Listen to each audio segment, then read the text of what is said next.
इस आदमी को कोई भी ताला, जेल या तिजोरी अपने अंदर बंद नहीं रख सकती। एक ऐसा इंसान जो पल भर में ही किसी भी जगह से भाग निकलता था। बात हो रही है दुनिया के सबसे चहीते और जांबाज जादूगर हैरी हुडिनी की। एक दिन वो लोहे की जंजीरों से बंधा हुआ एक पुल से कूदने वाला था। हर बार ऐसे जानलेवा स्टंट करके वो मौत से बच निकलता था। वो उस जमी हुई नदी में कूद गया और हजारों लोग हैरानी से उसे देख रहे थे। इसके बाद हमें 17 साल पहले की कहानी दिखाई जाती है, जहाँ हुडिनी अपनी पत्नी बेस के साथ वेश्याओं के कोठे पर जादू दिखाने पहुंचा। बेस ने सबके सामने ऐलान कर दिया कि हुडिनी हथकड़ियां लगाकर एक बंद डब्बे से बाहर आकर दिखाएगा। लेकिन वहाँ मौजूद एक आदमी कहने लगा कि उसकी हथकड़ियां तो नकली हैं। पर हुडिनी कहाँ कम था। उसने कहा कि वो कोई भी हथकड़ी पहनकर ये करतब करने को पूरी तरह तैयार है। वो आदमी असल में एक पुलिस वाला निकला और उसने हुडिनी को असली हथकड़ी पहना दी। हुडिनी पीछे मुड़ा और बड़ी सफाई से एक सुई की मदद से खुद को छुड़ा लिया और सारी जनता ने उसकी वाहवाही की। उस दिन के बाद हुडिनी पूरे अमेरिका में सबसे बड़े खतरों के खिलाड़ी के नाम से मशहूर हो गया। वो अपने शोज में सिर्फ हथकड़ियां ही नहीं बल्कि लोहे की जंजीरों से भी आजाद होकर दिखाता। दरअसल उसने बचपन में ही जादूगर बनने की ठान ली थी और वो छोटे मोटे जादू करके थोड़े पैसे भी कमाने लग गया था। उसकी माँ तो काफी खुश हुई, लेकिन उसके बाप को ये सब पसंद नहीं था। इसलिए वो अपने भाई के साथ घर छोड़कर अपने दम पर नाम कमाने निकल पड़ा। दोनों भाई मेले में करतब दिखाकर अपना और अपनी माँ का पेट पालते थे। कुछ साल बाद हुडिनी ने बेस को डांस करते देखा।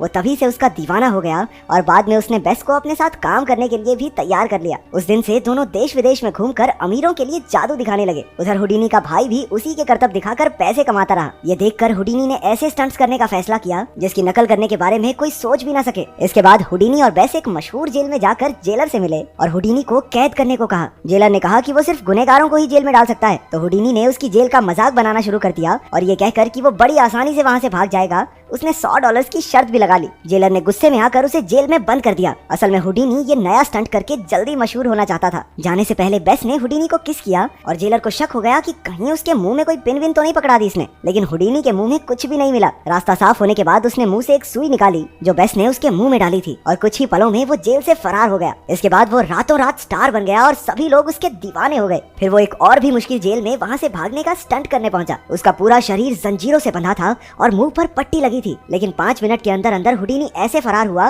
जैसे हवा में गायब हो गया हो। ऐसे कई स्टंट्स करने के बाद वो पूरी दुनिया में सम्राट हुडिनी के नाम से मशहूर हो गया। एक दिन जब वो शो के लिए चीजें खरीद रहा था तो दुकान के मालिक जिम ने उसे एक कांच का डब्बा दिखाया जो पानी से भरा हुआ था। जादूगर को उसमें उल्टा लटकाकर बंद कर दिया जाता और वो वहाँ से बाहर निकलने की कोशिश करता। हुडिनी ने एक बार ये स्टंट करने का फैसला किया और कुछ मिनटों तक अपनी सांस रोके लटका रहा। जब उसने बाहर आने का इशारा किया तो जिम उसे बाहर निकालने लगा, लेकिन उस बक्से का ढक्कन तो जाम हो चुका था। सभी लोग बेहद डर गए। तभी जिम ने कुल्हाड़ी से वो कांच फोड़ डाला और हुडिनी बाल बाल बचा। कुछ समय बाद हुडिनी यही शो लोगों के सामने कर रहा था। उसने बताया कि अगर वो पानी से बाहर निकलने में नाकामयाब रहा तो एक आदमी कुल्हाड़ी लेकर कांच तोड़ डालेगा। इसके बाद हुडिनी को उल्टा लटकाकर पानी में डाल दिया गया। उसके आसपास पर्दा डाल दिया गया, लेकिन कुछ मिनट बीत जाने के बाद भी हुडिनी ने कोई हलचल नहीं की। डर से लोगों की धड़कनें तेज होने लगी। आखिर में उस आदमी ने कुल्हाड़ी से कांच फोड़ डाला और जब वो मुड़ा तो पता चला कि आदमी कोई और नहीं बल्कि हुडिनी ही है। इतना बेहतरीन करतब लोगों ने पहली बार देखा था। एक दिन उसकी खबर सुनकर यूएस के एक सीक्रेट एजेंट ने उसे अपने ऑफिस में बुलाया। उन्हें पता चल गया था कि हुडिनी गैर कानूनी तरीके से बॉर्डर पार करके यहाँ रह रहा था। लेकिन खुशकिस्मती से उसकी मुलाकात सर विलियम से हो गई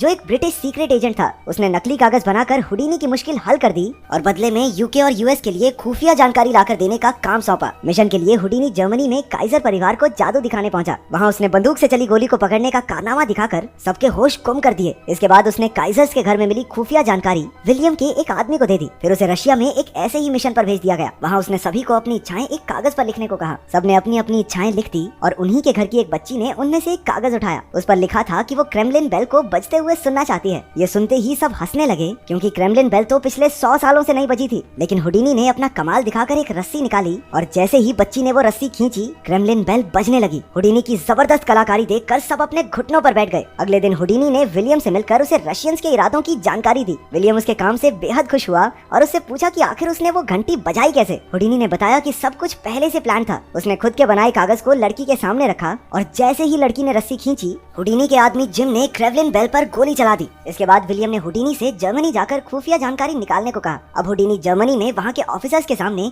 एक तिजोरी में बंद था जिसमें वो सिर्फ 10 मिनट तक ही अपनी सांस रोक सकता है। लेकिन असल में वो तिजोरी में था ही नहीं। वो तो ऑफिस में घुसकर जरूरी कागज चुरा रहा था। लेकिन अचानक से ऑफिसर वापस आ गया जिस वजह से हुडिनी को ऑफिस की ही तिजोरी में छुपना पड़ा। ऑफिसर को तिजोरी हल्की सी खुली दिखी तो उसने तिजोरी को ताला लगा दिया। हालांकि हुडिनी ताले खोलने में माहिर था, लेकिन अब तो उसे भी घबराहट होने लगी थी। उसने अपने मन में सोचा कि वो दुनिया का सबसे बड़ा जादूगर हैरी हुडीनी है। उसने याद किया कि ताला लगाते वक्त कितनी आवाजें आई थी और कुछ ही मिनटों में वो सारे ताले खोलकर आजाद हो गया। फिर वो विलियम को कागज थमाकर सीधा स्टेज पर पहुंच गया और वहाँ बेस को शादी की 10वीं सालगिरह का तोहफा दिया, जो उसे ज्यादा पसंद नहीं आया। शो के बाद उन दोनों में बहस छिड़ गई। दरअसल बेस को हुडीनी का अपनी जान खतरे में डालना अच्छा नहीं लगता था, लेकिन हुडीनी ने कहा कि उसे लोगों को मौत के मुंह से बाहर निकलकर दिखाने में खुशी मिलती है। तभी उसकी नजर बर्फ से भरे एक ग्लास पर पड़ी और उसने इसी से अपना अगला जादू करने का फैसला किया। इसके बाद वो जाकर बाथटब में लेट गया और जिम से कहा कि पूरे टब को बर्फ से भर दे। वो बर्फ में रहकर अगले स्टंट की प्रैक्टिस करने लगा। इसके बाद हम उसी जगह पहुंच जाते हैं जहां से कहानी की शुरुआत हुई थी। वो पुल पर खड़ा उस जमी हुई नदी में कूदने ही वाला था।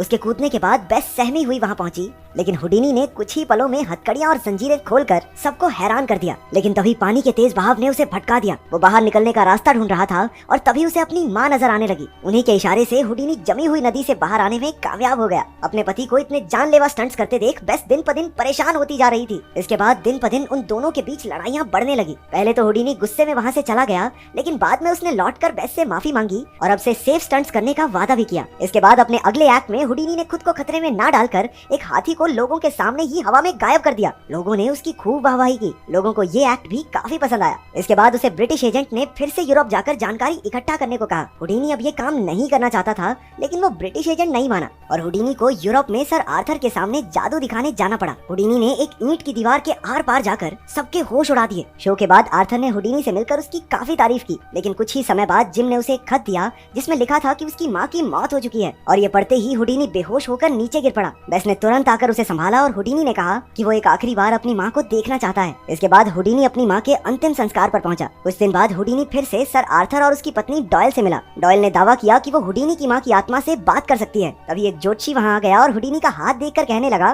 कि वो जल्द ही मरने वाला है। उस पर ज्यादा ध्यान न देते हुए वो डॉयल के साथ अपनी माँ की आत्मा से बात करने बैठ गया। अचानक डॉयल एक पेंसिल लेकर कागज पर कुछ लिखने लगी, मानो हुडीनी की माँ की आत्मा उससे ये सब लिखवा रही हो। इसे देखकर हुडीनी बेहद खुश हुआ और डॉयल का शुक्रिया अदा किया। लेकिन बाद में जब उसने कागज को ध्यान से पढ़ा तो उसे एहसास हुआ कि डॉयल भी बाकी पाखंडी लोगों की तरह नकली है। कागज पर इंग्लिश लिखी हुई थी, जबकि उसकी माँ को तो इंग्लिश आती नहीं थी। ऊपर से आज हुडीनी का जन्मदिन था जो उसकी माँ कभी नहीं भूल सकती। गुस्से में उसने डॉयल और सर आर्थर का कई रेडियो और अखबारों के इंटरव्यूज में पर्दाफाश किया। इसके बाद हुडीनी बॉस्टन में एक तांत्रिक से मिला जिसका नाम मार्जरी था। वो भी बाकियों की तरह नकली निकली और हुडीनी ने उसका भी राज खोल दिया। गुस्से में मार्जरी हुडीनी के कमरे में उसे रिझाने पहुंची, लेकिन कोई फायदा नहीं हुआ। आखिरकार उसने हुडीनी से कहा कि तुम जल्द ही मर जाओगे और फिर हम तांत्रिक ही तुम्हारी आत्मा को अपने इशारों पर नचाएंगे। हुडीनी अपने अगले शो में पानी से भरे डब्बे से बाहर निकलकर दिखाने वाला था। वो इस स्टंट को पहले भी कई बार कर चुका था, लेकिन इस बार न जाने कैसे उसके पैर की हड्डी टूट गई। इसके बाद डॉक्टर ने उसे आराम करने को कहा, लेकिन हुडीनी फिर भी टूटा पैर लेकर अगले शो में पहुंच गया। बाद में अचानक एक आदमी ने डॉयल के खिलाफ बोलने के लिए उस पर हमला कर दिया। हुडीनी बेचारा दर्द से करहा रहा था,